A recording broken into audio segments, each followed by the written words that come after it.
Hi everyone, welcome to Traveling Misknits. My name is Pia and I am so happy that you're joining me here today.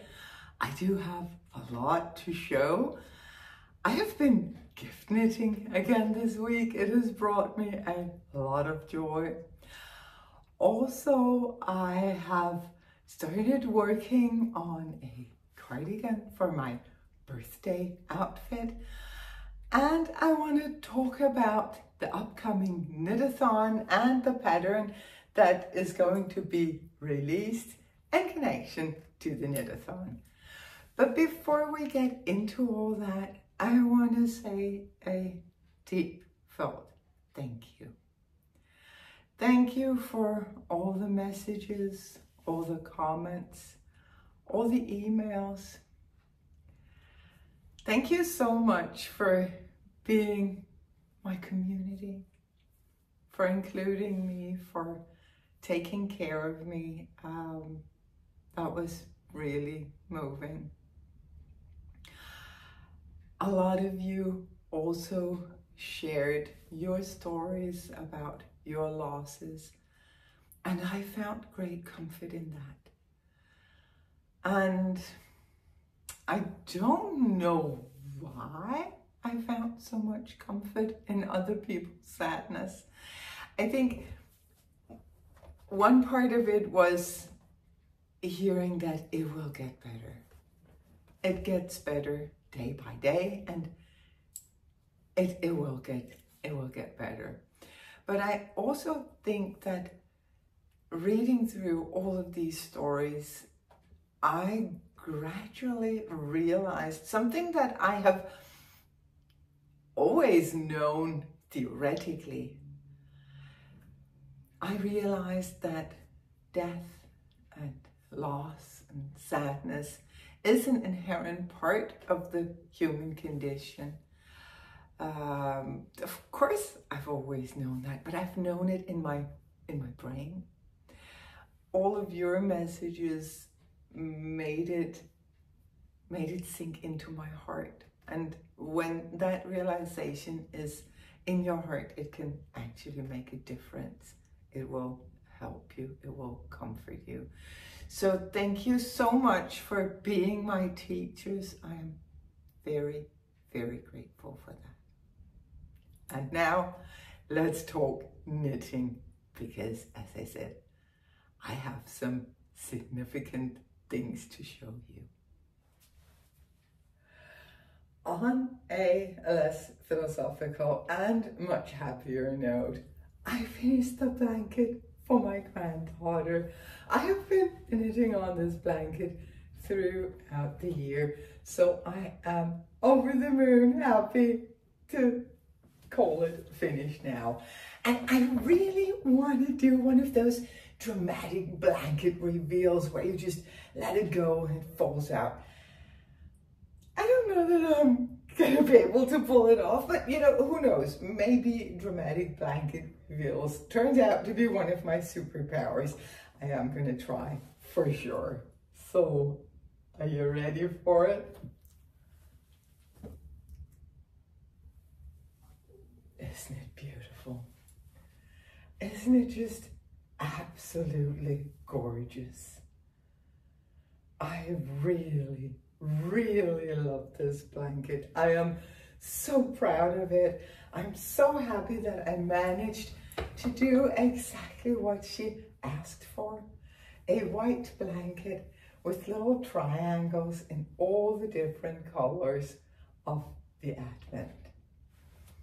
I finished it off with an I-cord edging all the way around, just using up some of the leftovers from the Advent. I just worked a 4-stitch I-cord actually as the pattern instructs, because this is worked from a pattern just with some heavy modifications. I used the pattern for my Mini Max blanket, which is a blanket that is designed to use up a full Advent. I did not use up everything, obviously I didn't. On the original Mini Max, Can you see that it is made up of these panels, and the panels are made up of triangles. It's made with some short rows. Each of these big triangles would be 2 triangles in the original pattern, and each would be a different color. So what I did was, rather than working full triangles in the different colors, I worked most of the blanket in white, and then I just colored in some tips. So it was a lot of fun to work on. I am happy that it's worked in panels. That made it a much more portable project. And yeah, I love it. I used Drops Merino Extra Fine for my main color, and there goes my seat. I used Drops Merino Extra Fine for the main color, and then the little triangles are all from the advent that I bought last year. It was a Harry Potter advent, and it was from Dragon Hoard Yarn and Yarn Cafe Creation, a mother-daughter collaboration. And Isabella and I had a lot of fun with that advent. We would do some guessing games where either I would tell her the colorway name and she would try to guess what color the yarn might be, or I'd show her the color of the yarn and have her guess what it symbolized. That was inspired by the guessing games that is done over on the Nitty Natty channel in her Vlogmas. Yeah, we did have a lot of fun. Isabella is a huge Harry Potter fan, which is why I even bought the advent to begin with. And now I can give her this beautiful blanket, and I am so, so happy. I'm kind of proud. Working on this blanket, please stop staring at me, sweetie. Working on this blanket really took up most of my knitting time, or a huge chunk of it for sure. I had previously finished the 3 panels and most of the 4th, so the panels themselves, they didn't take me too long. But the finishing, oh my goodness, the finishing took forever. I was a bit unsure of how to seam, or as it were, crochet the panels together. I had found this tutorial on Instagram where you just slip stitch through the edges and make a completely flat join. It looked so pretty, and I tried it, but I realized that I would need something a bit more substantial, because I wanted to weave in my ends in this seam rather than weaving them in just from the back side. There were a few of them, like, I don't know if you can tell here, I had to weave in some ends, but I preferred on blankets to weave in my ends at the edge or at the seams in the blanket. I just think it looks neater. It's easier to hide all these threads. So what I did was I slip stitched them together just by placing them wrong side to wrong side and then slip stitching along. Then I turned over the blanket and I did the exact same thing from the back side, so that I have this slip stitch running down both on the front and on the back. That gave me like something that I would be able to weave in ends on. And of course you can see that I have woven in the ends. That's the nature of a blanket. It's not always 100% reversible. Also here, this is worked in garter stitch, so of course it's not 100% reversible. I am thinking that she will use it on her bed, so all should be good. And as I said, I also worked the I-cord edging around. That took me forever. I was working on that I-cord, and I have done this before. I have made these big projects, huge shawls or blankets, and I've been like, yeah, I'm just gonna finish it off with an I-cord edge. That sounds really quick and easy, doesn't it? It takes forever. It's easy, for sure it's easy, but it does take forever and a day. But I just think that it gives such a nice finish to the blanket. I wouldn't go without it. I definitely wanted to make this I-cord edging. And you know, it's done. I'm very, very proud of it. And I'm happy that I went through the extra steps of finishing this blanket in a way that I am happy with. And I am really excited to be gifting this to Isabella very soon. I have also worked a little bit on Victor's hat. I have moved it to this project bag. This is a project bag that my mom made for me. It's actually the first project bag that I ever had. I have been knitting for 55 years. 54 and a half years.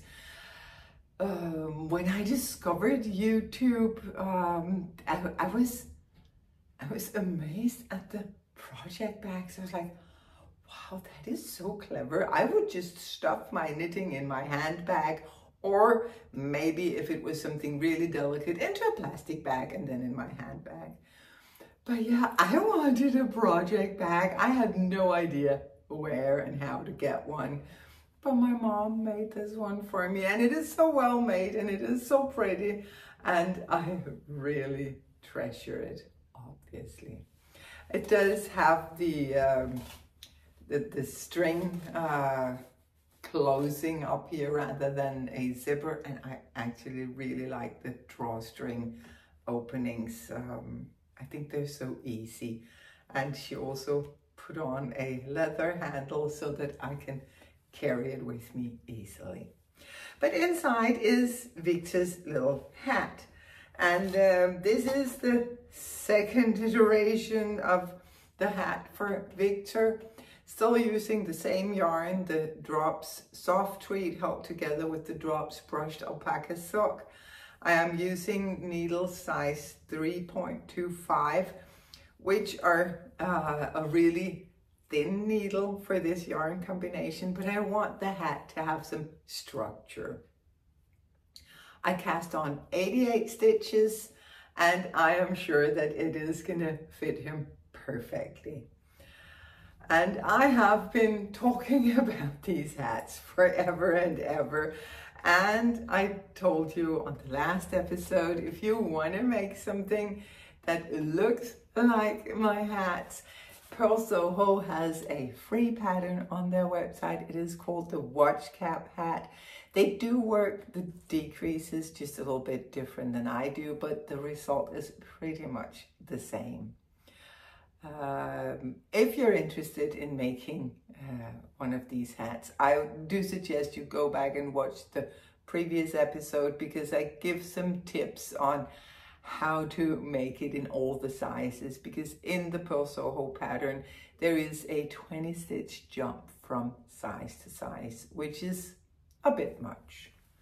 And you can see when I'm just working around and around for the main part of the hat, I don't want to be messing with a stitch marker, so I just put a progress keeper here at the beginning of round, and it will be easy for me to trace it up when I need to divide the work into sections to start the decreases.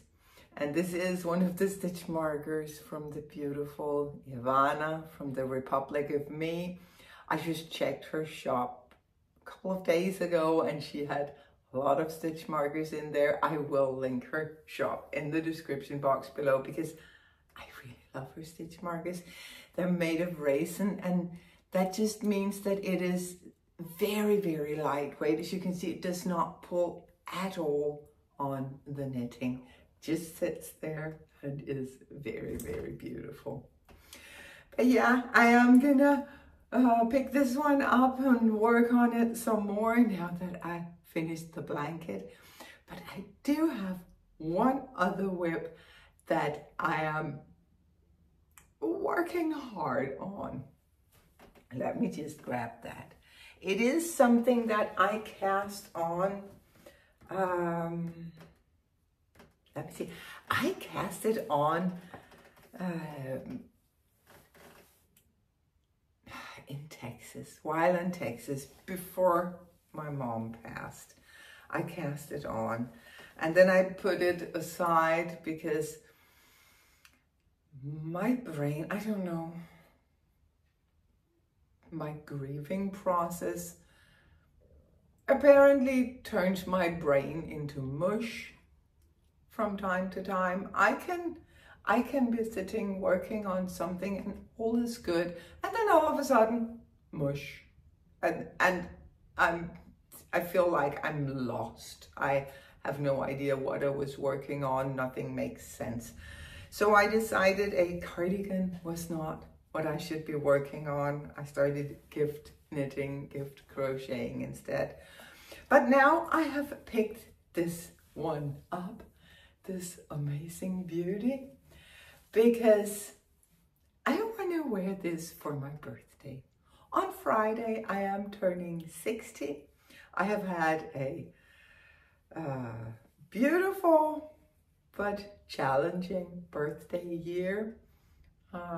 Now it's time for the big celebration. Fortunately, I didn't plan a big party. I would not have been able to do that. I have planned 3 smaller celebrations with some people that are near and dear to me, and I am really looking forward to that. But of course I want to look amazing, and I want to wear this cardigan. I want to wear it with a black skirt and some boots, and then I want to add loads of pearls. That would be beautiful. It is actually my Advent cardigan, just worked without the stripes, just worked in one color. And you can tell when you look at the knitting that I haven't been all there. My gauge is uneven, but it's all gonna block out, because I am using a yarn that I know will bloom beautifully, and anything unwanted is going to block out. I am using the Knit Picks, oh wow, Wool of the Andes worsted weight, the untreated one, the non-superwash version. And it is a beautiful color. I actually think the representation is, yeah, it's pretty accurate on camera. It is the color, oh my goodness, I should have prepared this. I am so sorry. Let's see if the color is on the ball band. No, the lot number is, but not the color. Do you know what? I'm going to try to figure out the colorway number, because I really love this color. It is a deep burgundy, and it's kind of cool toned, which makes it a great pick for me and my natural colors. So I really think that this is going to be a cardigan that I'm going to get so much wear out of. I am testing the, this pattern is made in 2 versions, one that is knit flat, one that is knit in the round, because I know that some people really hate purling and other people are a bit scared of steeking, so I thought I'm going to include both sets of instructions. The striped version that I made myself, I knit that flat, so of course I wanted to try myself also to work the one that is knit in the round. And you can see a little bit of the interesting construction. You can see that you start with an I cord, and then you pick up the stitches for the body or for the yoke in the I-cord. Then later I'm going to come back and pick up stitches on the other side of the I-cord for the neckline. And the I-cord, of course, also continues out on the button bands. The button bands, I'm gonna pick up stitches and knit the button bands, and then I'm gonna steek it, and no, I'm gonna block it, and then I'm gonna steek it, so that I don't risk any pulling of the stitches. The yarn is gonna felt together very well. There shouldn't be a problem, but I don't want to risk anything. So I'm gonna pick up and knit the button bands, and then I'm gonna block it, and then I'll steek it. And as you can see, I have one sleeve done. I have the body done. I finished the body last night. So I have started on the second sleeve. I should be good to go. I should be able to finish and block this so that I can wear it probably on Saturday. On Friday, it's going to be a very small, quiet celebration with some of my childhood favorite foods. And then on Saturday, we are going to have a brunch for the larger family, the extended family. And then in the evening, we're going to have just a few friends come over for some tapas. So for Saturday, I would love to be wearing this. I have picked out some really gorgeous buttons that, of course, I didn't bring. They're like so bling, so cute. They're going to look great with this kind of rustic sweater or cardigan. It's going to look so nice with some pearly bling buttons. So I'm sure I'll be able to show you the finished cardigan on my next episode.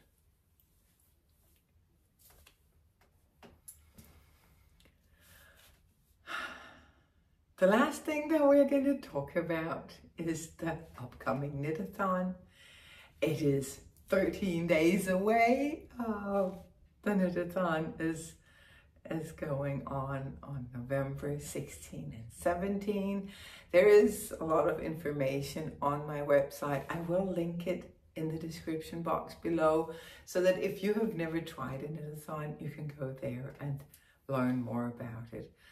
I did a video also about how to do the knit-a-thon, how to prepare for the knit-a-thon, what to think about. I'm also going to link that. But it is this super cozy, chill, informal event where knitters and crocheters from all over the world come together for 24 glorious hours to make and to celebrate the friendship that we share among us. Different YouTubers are gonna go live or premiere a video so that they can sit and chat with people who are watching. Every hour, on the hour. Actually, there is one time slot that's only half an hour, and then another YouTuber for the other half hour, because we have a tight schedule, which is, I'm so happy for that. The schedule is posted on my website with direct links to the channel. So the easy way to do it is to keep this website open for the 24 hours and then just clicking the different links. You remember, when you arrive at the channel in question, check if there's a video premiering. You can see that even if it's before time, or if there is not, try to go to the live section. This might be one of the YouTubers that are going to go live and interact directly with you. In previous knit-a-thons, I have been designing a sweater during the 24 hours, and then later, after tag edit and test knitting and all the fun stuff, I have then published the pattern. In the spring, there was a viewer who asked me, couldn't we do it the other way around? Couldn't you finish the pattern before the knit-a-thon and then we could all knit on it together? And I loved that idea. So that's my plan. The sweater in question is going to be the one that I'm wearing, the one that is hanging here. I also made one for Peter, but Peter is in Dubai and he never travels without his sweater. He loves that sweater so much. And I mean, how could I tell him not to bring it? I'm so happy that he wears it. But the cat sweaters, the cat number 6, cat for Knit-a-thon, they have a history. Last summer decided that I wanted to make a perfect sweater for Peter. I wanted to make something that was soft and cozy and easy to wear, like your favorite sweatshirt. I also wanted it to have perfect fit, because I know that for Peter, and actually for a lot of men that I've been talking about knitwear with, they need perfect fit. They don't want to fuss with their sweaters. I mean, I can fuss with my sweaters. If I know that one sweater is just a little bit short on the sleeves, I'll just fuss with it and pull on the sleeves and all will be good. Peter doesn't want to do that. He wants perfect fit. So I set out to make him a perfect sweater. I succeeded. I'll just put a photo of him wearing it. He loves that sweater. Because I was trying to create a perfect sweatshirt, I wanted the neckline to, I decided to let the sweatshirt inspire the neckline. So if I come close here, then perhaps you can see how the neckline is inspired by how a hoodie will look on a sweatshirt. The hoodie would then continue on and you would have these strings pulling through. So I made that neckline on Peter's sweater and he loved it. Later, I used the same neckline for sweaters for the little ones in the family. I just took my family sweater pattern and then added this neckline to it, and they love it. But then when I decided to turn it into a pattern, I decided to also include a hooded version. Because, I mean, sweatshirt, what is more cozy than a sweatshirt with a hood, right? And since the inspiration was there already, I was like, no, I definitely need a hooded version. I didn't think that I was gonna be using a hooded version myself. But there you go. You learn something all the time. I love this one. I absolutely love the hood. It is so cozy, especially here in fall, where I'll just wear it under a light jacket or a vest and then pull the hood out, and it looks fabulous and it is so easy to wear. For all of the models, you can either work an I-cord that goes all the way around, or you can do what I do, just work short I-cords, pull them through the holes that you make for the I-cord and tack them down on the inside. This is especially a good idea if you are working it for a child. And I must say, there are no child sizes in the pattern, but if you take the neckline and add it to a child's sweater, it's a really good idea not to have a long I-cord going around the neck, just for safety reasons. But it's also much easier, and actually you avoid the bulk of the I-cord going through the neckline. I also decided to make it a unisex sweater. There are some differences to men's and women's bodies. The main difference, in my experience, is sleeve length. So this sweater comes with instructions for long sleeves and for very long sleeves. And the long sleeves are what I have been working for myself. The very long sleeves is what I worked for Peter.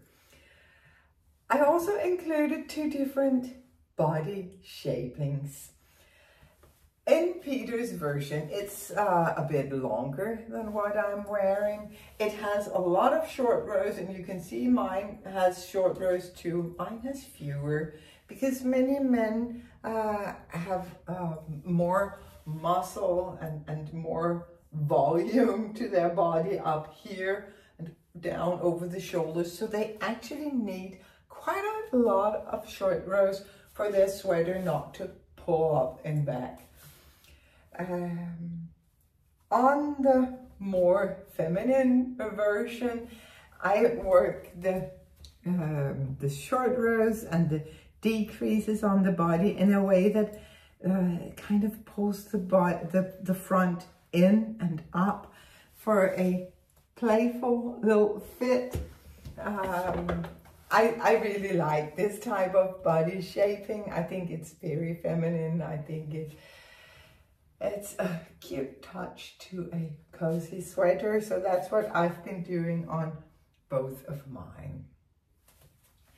This is definitely a budget-friendly version. This cost me 150 kroners, which is around 20 euros, $20, something like that. This is yarn from Garnspecialisten. I will link the yarn in the description box below. It's a wool and nylon blend, so this is a sweater that is probably going to survive me and a couple of my children. It's a very sturdy yarn. It is a fingering weight, so I've held a double to get the DK gauge that this sweater is worked in. And this version is knit in a mold wool yarn, Valetian wool, also from Garnspecialisten. You buy a big cone, so you have plenty. I knit this sweater, I knit a Sienna's rug. I still have yarn on that cone. I decided to work the neckline in black and bind off in black as well, just to get like a framework for this rather busy yarn. And I am very, very happy with the result. The pattern for the cat number 6 is going to come out any day now. I mean, I planned for it to come out this weekend, but that didn't happen. I'm sitting here instead because I wanted to chat with you guys. Mush. Remember I talked about how my brain turns into mush? That definitely happened here. The few last weeks leading up to a pattern release are always kind of stressful for me. I want to check, double check and triple check that everything is perfect, that nothing got lost in translation, that the math is correct, that the transformation from centimeter to inch, all of those things, the best photos, the best descriptions. I'm always kind of stressed leading up to a pattern release. And this time I haven't been able to check and double check and triple check. I can pull up the pattern on my computer and I can sit there and sometimes I can even work for a couple of minutes. But then it just turns into little dots on the screen. I have no idea what I'm doing.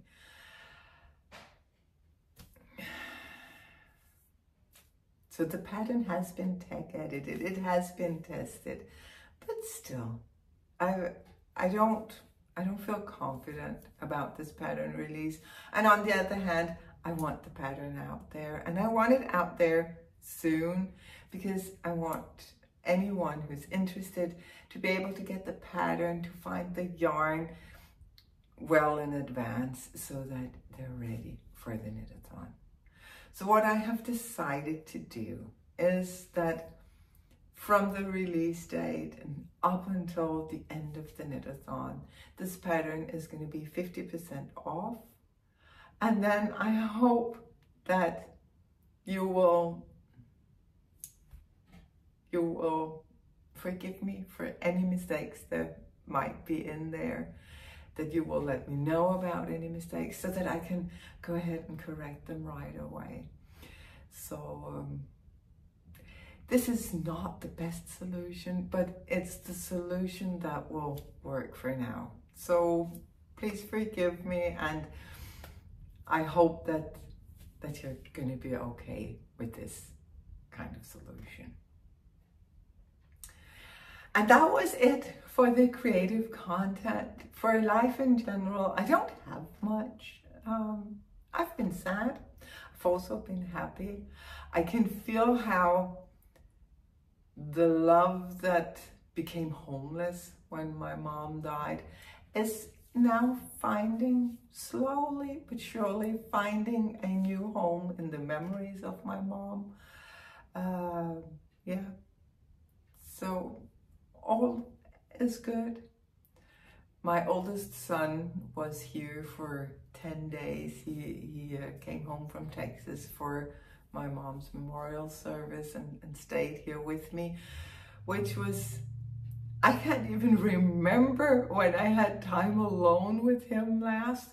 We were quite close when he was growing up, but now with wife and children and Peter being home all the time, we're never alone, but we had some wonderful days together. It was a great comfort to have him. We were laughing and we were crying and we were remembering and sharing all of our memories. That was such a good time. But of course he had to go home to his family, and Peter went to Dubai for work. So I've been alone for the first time since my mom's passing. And I think that was really good. I spent 2 days crying, and that was good. It felt good. It felt okay. I hope that the mush phase of my grief is soon going to be over, because that is kind of difficult for me to handle. But you know, it's a humbling experience and you can never have too many of those. So I am going with the flow. I am taking it very slow and easy. I am super excited for my birthday on Friday. And yeah, I should be knitting on the cardigan, because if memory does serve me, this yarn does take quite a time to dry when you're blocking. So I want to finish it as soon as possible. I hope to be back next week with a birthday episode. Until then, stay happy, stay safe, and keep knitting.